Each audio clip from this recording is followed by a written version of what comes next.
Dr. Craig Manning here with The Fearless Mind. Today I want to talk about an article on Jabari Parker in the recent Time magazine. The reason I like this article is Jabari is obviously a very talented basketball player. He's one of the best players in the country, a likely top 3 lottery pick in the NBA draft coming up. But so many people say he's very talented, he's very athletic, but he's also not the most athletic. So how did he get so good? Well, it's interesting getting inside his mind to see the way he's thinking. He's got an incredible mindset. So I love this. Just even the first question of this article, we don't need to go any deeper. Think about that one question. We get inside Jabari's head and we can see why this guy's so good.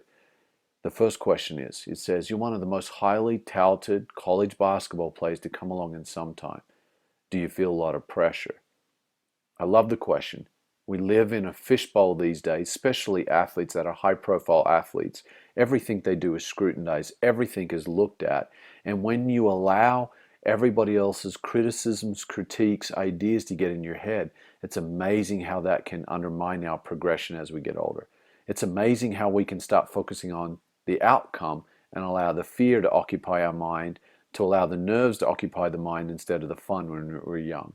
Here's how Jabari answers the question.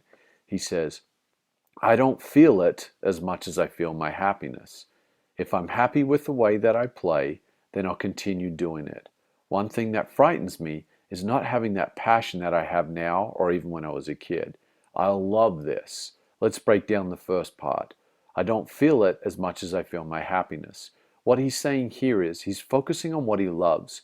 He's focusing on what is it that makes him happy. He's not focusing on the pressure and the expectations from everyone else. He's occupying the mind with his passion, with what he loves right out of the bat. Now, that passion, that love and fear, the pressure cannot coexist at the same time. We got to bring that energy right from the start. Love that. The second thing he says is, if I'm happy with the way that I play, then I'll continue doing it. He's talking about focusing on his performance here.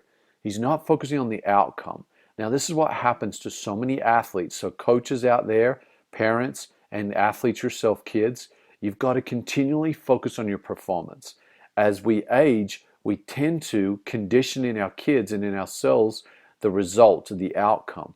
The more we focus on the outcome, the more we allow fear, and that's where the pressure comes from, to occupy our mind. And parents and coaches, your athletes will not get better if we do that, because they're motivated out of fear and not out of fun. They won't be paying attention in detail.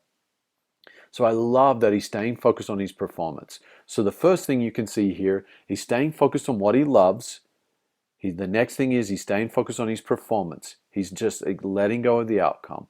Third thing he says is, the one thing that frightens me. So you can see his honesty and his sincerity in how he responds to this question.